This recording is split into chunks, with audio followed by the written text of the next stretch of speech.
What's going on, YouTube? We are back again. This is the second video I promised you. Just finished recording the yappiest yapper video that's ever yapped. What are you going to do when you got to go through and talk about 30 teams and all their possible all-stars besides talk for an hour? So the second video, I've got some packs that I earned last night from just grinding against the CPU, trying to get the stub count up before the all-stars content comes out, the all-star collection that we're inevitably going to have. So we're going to go through, we're going to open some packs. It's not a ton of packs by any means. Hopefully this video is not an hour long like the last one just was. I was aware of how long it was going, but I did not think it was going to be an hour. So hope you guys like longer content and you hung around, left a like, subscribe, all that crap. Appreciate you checking out the video. Appreciate any support that you can give. Let's open some crap. Bryce Terang, fantastic. And thinking of, it wasn't real pertinent to the last video, but my audio is linked to the headset. So, I do need to have that connected, or there's going to be no audio for this.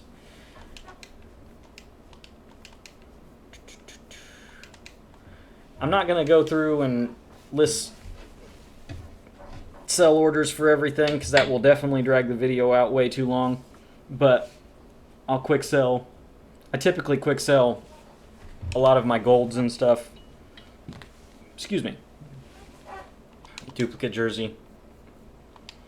I'll go back and list all of these. I hate doing that. I feel like it makes it so easy for all your stuff to build up and you just have stubs sitting in your inventory because you haven't gone through and sold duplicates.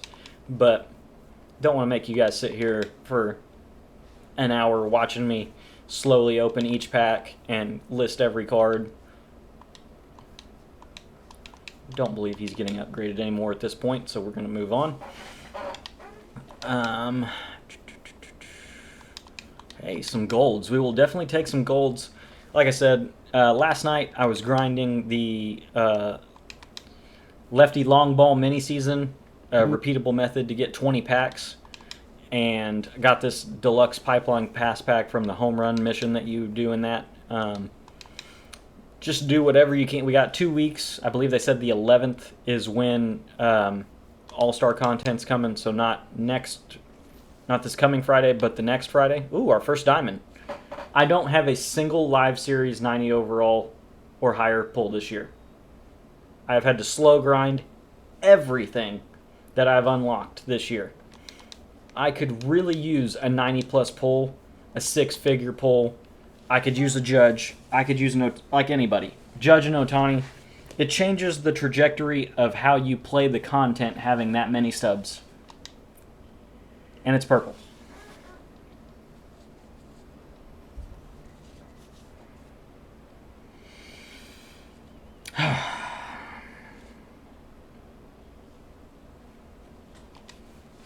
Quick sell. Yay. Better than nothing. Like I said, just trying to grind out as much free content, opening as many packs. I do have a little bit of stubs invested right now, probably like 80K for the roster update, which will be the same day as the All-Star update, I believe. It was supposed to be this coming Friday. It's going to be the next Friday now. I guess just to make it easier. So we will have to see. My stub count won't increase as much as it typically does. Ooh. 1846. Typically I sell every single card as I'm opening the packs, and so you incrementally,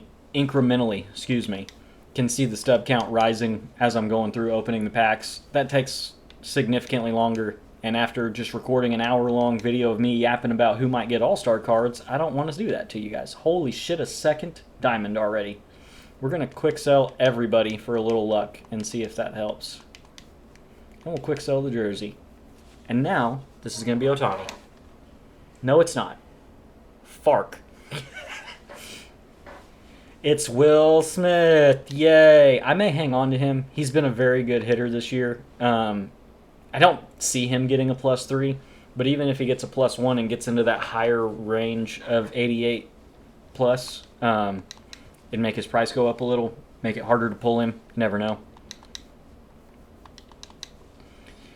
Anyways, if you're watching this, let me know down in the comments. Are you prepared for the All-Star content? Have you done all the collections already and you're just building your stubs up at this point?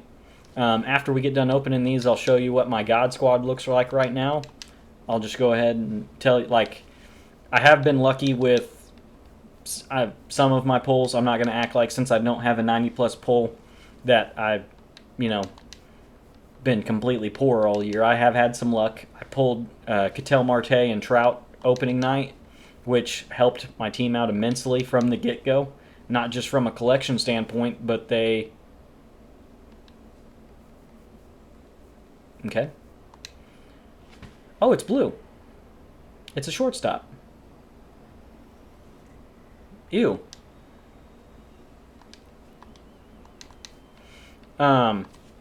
But anyways, it helped out early on in the year having a good quality outfielder and a great second baseman that I honestly played at shortstop for a long time in Ketel. And then I did get Ketel from a 10-win reward in BR, and I pulled Trout 2 more times before he got downgraded. I believe I sold him for 150-ish the first time, maybe 140. And then the second time was lower. It was when he was performing bad and it was like he was about to get downgraded. I sold him for like 100K flat the second time. So I have had some decent pulls. Again, it still feels like it's such a long, slow grind when you don't pull any of the big live series cards. Having to constantly save up 6 figures for a card to complete a team, to complete a division. It really drags on the collection. I tried to focus really hard on finishing one league and then moving on. I did keep Ketel. The little bit of money I spend on stubs every year, I complete the Braves every year, like opening night, opening weekend. Because especially when the cards are lower overall, I would like to get to enjoy using my favorite team and my favorite players on that team. So I did do that, which did set me back a little bit, I suppose, because I completed the Braves and then focused on completing the American League because I wanted to get Roger Clemens. My first weekend classic, I faced Roger, Randy 2 times, John Donaldson 2 times, and then I don't even remember who the 6th one was now since it was so long ago. But after that, I was like, I have to get a better ace for this rotation. And so going into the second weekend classic, I was able to get done the American League, and I had Roger Clemens, I had John Donaldson, fill in the blank with the other. I think Dustin May was out then, so I would have had Dustin May for that second weekend classic. And like I said, I'll show you my team after I finish opening these. After I finished the American League, it was just the slow grind of saving up stubs to complete the National League, get Ohtani, get Tatis. I had to get Lindor and Soto when they were both still 100K or around 100K to finish the NL East. I completed the NL Central pretty early as well. Switch-in catchers are at a premium most years. This year, they're a dime a dozen for some reason. Holy crap. Another purple. Is that Acuna? Hey, that's my guy. I believe that's my second time pulling Acuna this year. He's been hot to start the year. 18K. I may keep him because if he goes up 1 overall, it makes it harder to pull him. And with him hitting... Let me just look at my stat sheet from the last video real quick so I don't misquote it, because it was 390 or some crap for the longest time. He's hitting 261 with 9 home runs in a month. So I may hang on to that. I'll take that. My best pull of the year, though, out of anything, I completed not this current multiplayer program, but the last one from Weekend Classic 3. And at the time, Acuna was the chase pack card that you got with the 50 bundle. And I pulled Acuna out of my chase pack. So It's the only chase pack pull that I have this year. Chase player pull, excuse me. It wasn't an astronomical amount of stubs by any means. I want to say I sold him for like 180K. But it definitely helped. It was the thing that pushed me over the edge to be able to get Ohtani and Tatis and finish the National League and get Beltran.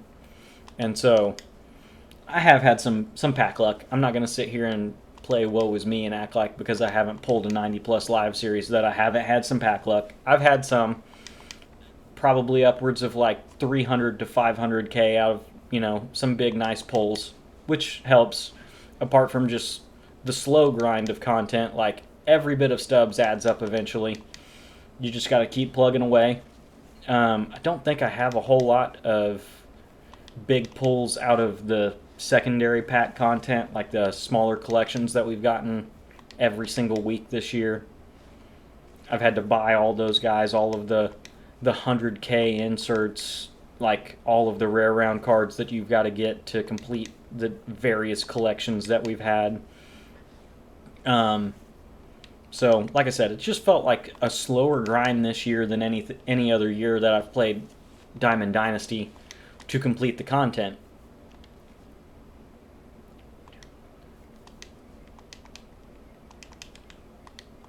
He may go Diamond.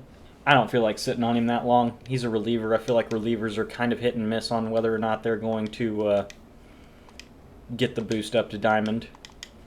And also, with their appearances being so short, it takes one bad outing to completely screw an entire month of good pitching, and then they don't get upgraded. So we pulled some stuff out of that.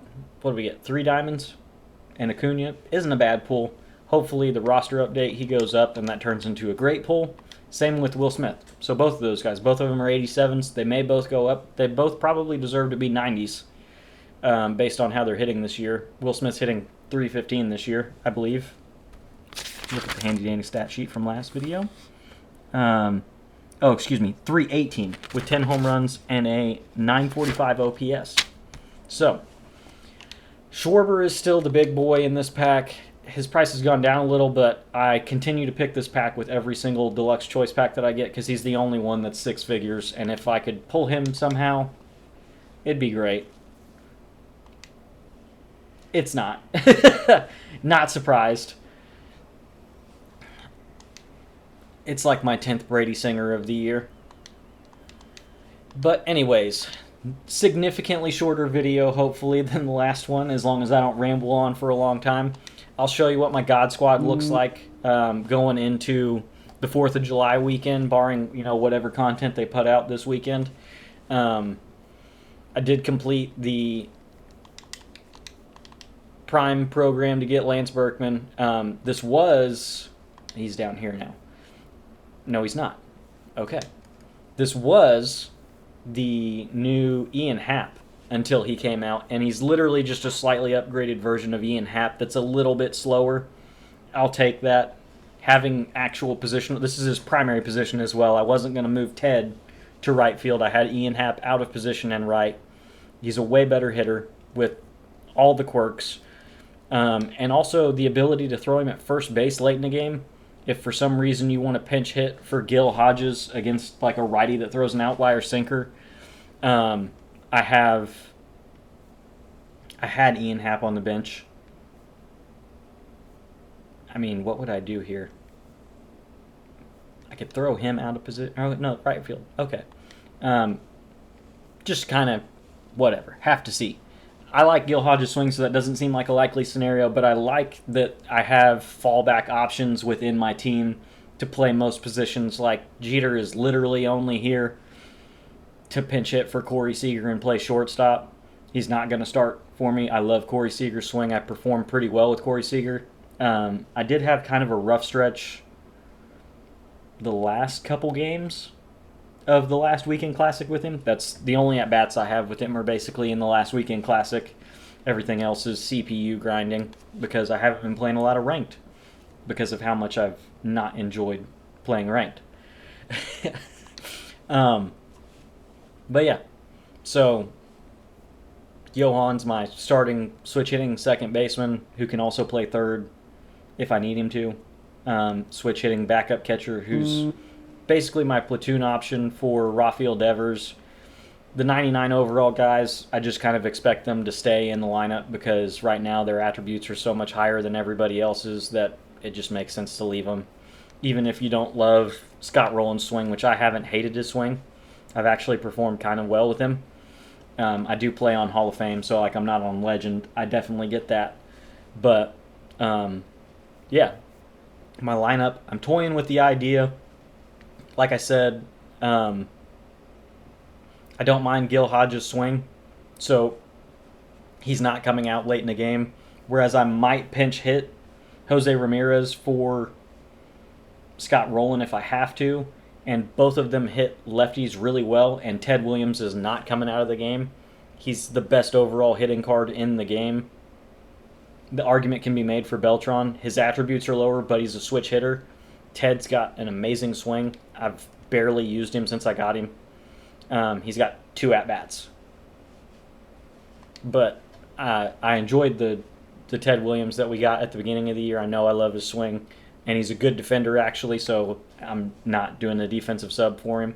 So this is what my lineup looks like right now. Yoan's pretty much the same against either side, so if I pinch hit Carlos Santana for Devers because there's a lefty in, then they're both serviceable enough late in the game against a righty that I'm not worried about it. I do think I had Moncada in my leadoff spot, and then it was just kind of weird how I was trying to get my lineup to fall, not letting Beltran go any lower than third, but then like still trying to balance out the lineup. I like Ted at 2, so it was like Beltran was 4th, and I had Moncada leading off. I just didn't love it, so I switched it up a little bit. Anyways, long-winded explanation of how I'm building my team out. I've liked using Otto in events so far. And with his speed and defensive versatility, I feel like he's a good guy to have on the bench with higher contact and clutch and over 80 power. He's usable, and I've like I said, I've liked his swing. These are my starters so far. Didn't love Scooble. I'm toying with the idea of bringing back John Don, but I've hated John Don this year. He has pitched so terribly for me. He has a 7.88 ERA. He has a no decision and a loss. He got absolutely torched in the last weekend classic. He started game 1 for me, and I took him out of my rotation. He performs everything he threw, missed over the middle of the plate. I could not stand it. It was the only game I lost in the weekend classic. I went 6-1 in the last weekend classic, and didn't love Scooble's pinpoint. I've used him a couple times in events. He got a start in a ranked game, and he's only thrown 3 innings. So he has a 0 ERA. So I guess I'm going to run him out there again and see how he does. I have enjoyed Dustin May. I feel like he's more hittable this year, but for whatever reason, I score enough runs that when he pitches, we win. And he's just got the meta pitch mix, so he stays until there's somebody that I want to replace him with. Nate Pearson, used him 1 time, really. It says 2. Don't believe pitched with him twice. Whatever. And then Roger Clemens. Been kind of hit or miss as well. He got beat up really bad, I want to say, the second start he got for me. It would have been the first one in that weekend classic. This is my bullpen. I like having one guy with higher stamina to possibly run out there as an opener. I'm toying with the idea of using an opener all the time with how switch hitter heavy or lefty heavy the meta is right now. I'd hate to run out like Dustin May, for example, and somebody's team be Seager, Ted Williams, Rafi Devers, who's another good example of, I feel like the lefty meta is just so, another switch hitter. Schwarber was my DH, didn't hit worth a shit with him. Faced a ton of lefties, took him out. So yeah, I've been toying with the idea of using an opener. And then otherwise, The relievers, I'm not too big on relievers, and like it's kind of a revolving door for me. I like changing them out for whatever newer guys have higher attributes. I try to stay pretty even for the most part. At least 3 lefties, sometimes 4. Like I said, I'm toying with the idea of using an opener, so when I do that, I typically try to have 4 and 4. But yeah, so this is my team going into 4th of July weekend, and we'll see what content comes out and what we get at the All-Star break that could switch that up. That's going to be the end of it. I'll be back again for streams after the holiday weekend. Thanks for coming out.